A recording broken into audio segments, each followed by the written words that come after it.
Hi, welcome back to Dad Talk Network. If you're new to the channel, please like, subscribe, or leave a comment.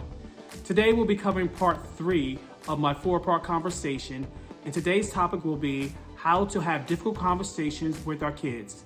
Thank you, and please enjoy the video. How to have a difficult conversation with your kid. And the way I look at it, right, is that sometimes you have to be disarming. And sometimes you got to show up as letting them know what your flaws are.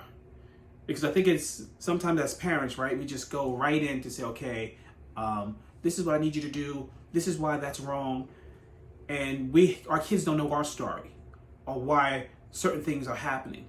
So I think the way I typically like to address difficult conversations, and depending on the circumstance, right, sometimes you got to do your own reflection before you have those conversations.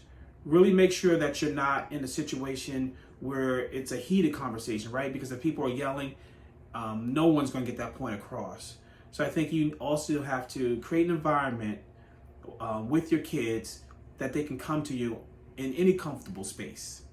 And if you set up the boundaries right, I tell my kids, I'm not always going to like what I hear, but I'd rather hear it come from you than come from somebody else.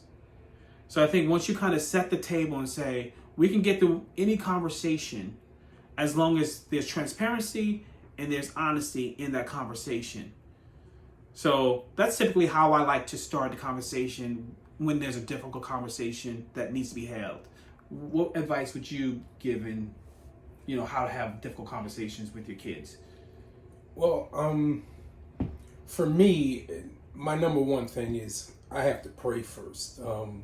Because at times, as parents, we do get a little heated in situations, and we don't always want to hear our children say that you always think that you're right because you're the mother or you're the father. But prayer is a vital thing for me, and once that happens, I figure out a way to have a casual conversation first, to just gradually bring myself into a conversation with my son or my daughter, and then ask them how is their day going, and are they okay? Seem like they're a little different. They're acting a little different.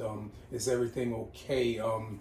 Just to give them a chance to open up. Okay. And if at that time you don't see the open door, then you could kind of gently come in and say, well, I want to have a conversation with you if you're okay with that. And actually they'll probably say about what. And then that'll give you the opportunity to engage in the conversation with them.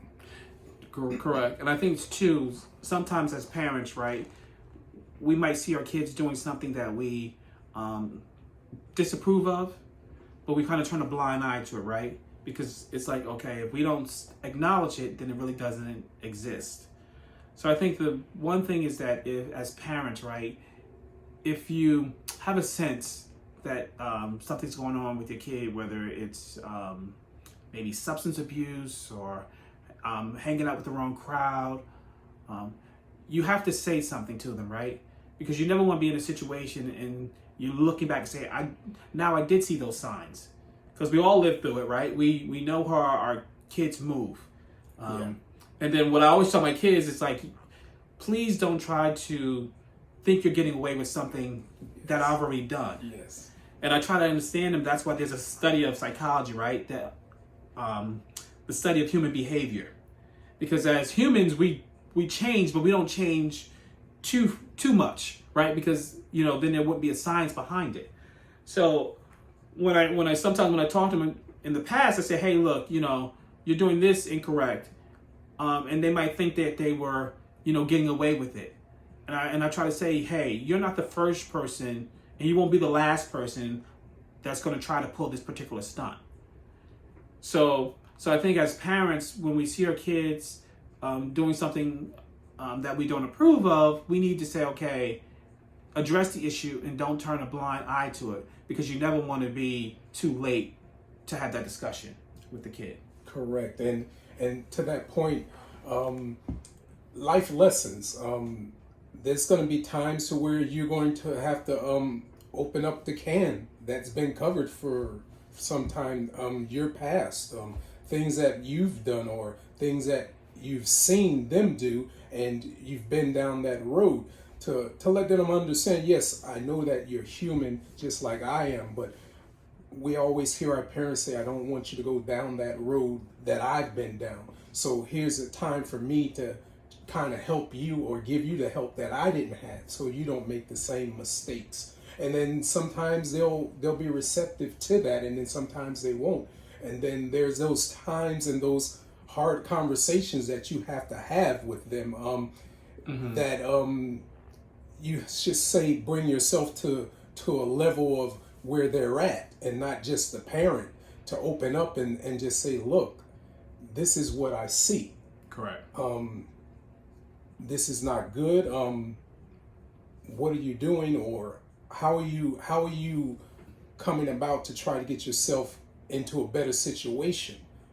I think those are the type of things that we need to be able to speak to our children, as parents and adults as well, even if there are adults. Mm-hmm. Yeah, I think point well taken, and I think if you look at it, say for instance, in a big scheme of things, right? If you look at sometimes relationships, right? We talk about a dam, right? A dam holds a lot of water back from flowing into wherever situation, or if it's flowing into a town or whatever. So the dam is a big, large thing of holding water back. And you can see some type of relationship that there's little cracks, right? So then, you let one crack go. And you say, okay, the water is still intact. Yes. And then all of a sudden another crack go. And you say, okay, I'll put my hand over that, right? So we have two hands, and then another crack goes, and you put 1 foot over that. And I'm just trying to paint a visual to certain situations. So always try to address the small cracks first. Yes. And get them repaired. So you always have two free hands, you have 2 free feet, and trying to hold back the stuff. So, a lot of folks believe it's uncomfortable to go into those spaces with their kids or whatever. But I rather go into that space and be discomfort in that moment, because I know what can happen if I don't have that. This discussion today, it could become a larger problem, and the dam could potentially break open. So if I can put that into a visual perspective. Yes, I could see that. Okay. I could see that happening. Again, we have to take the opportunity that is given to us, and like you said, not ignore it. There could be times to where you have to have that conversation, and not only they may feel uncomfortable, but you may be feeling uncomfortable yourself of having that conversation. But these conversations have to be had, and you have to be able to communicate that to them effectively, because as you said, those little cracks become holes at a point in their life. So they have to be able to see where you're coming from, not only as a parent, but as someone that's trying to guide them in the right direction, and showing them what you see, and they may not be able to see those things themselves. Correct. And I think too, to tap into the emotional piece of it, right? I think we always got to be able to tell our kids that we love them unconditionally, right? We're going to love you at your low. We're going to love you at your high moments.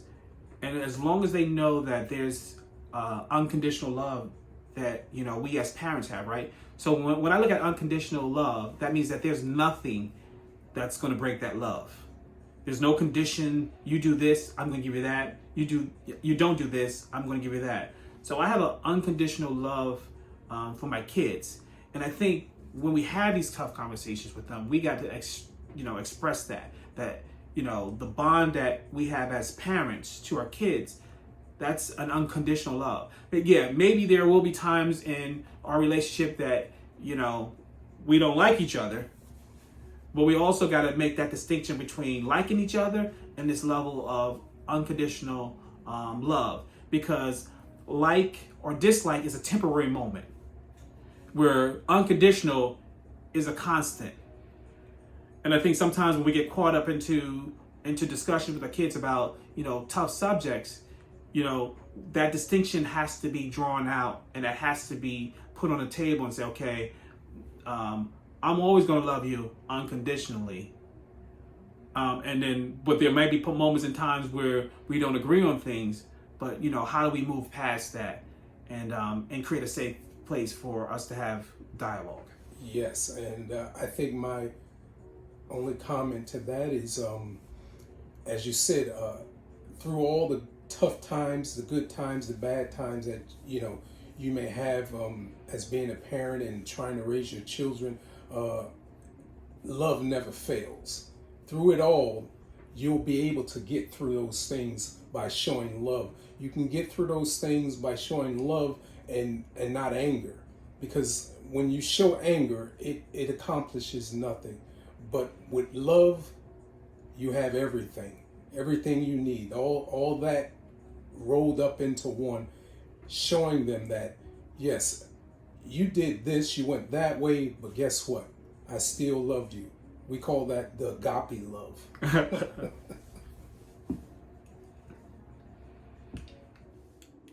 Thank you for watching. Stay tuned for part 4 coming soon.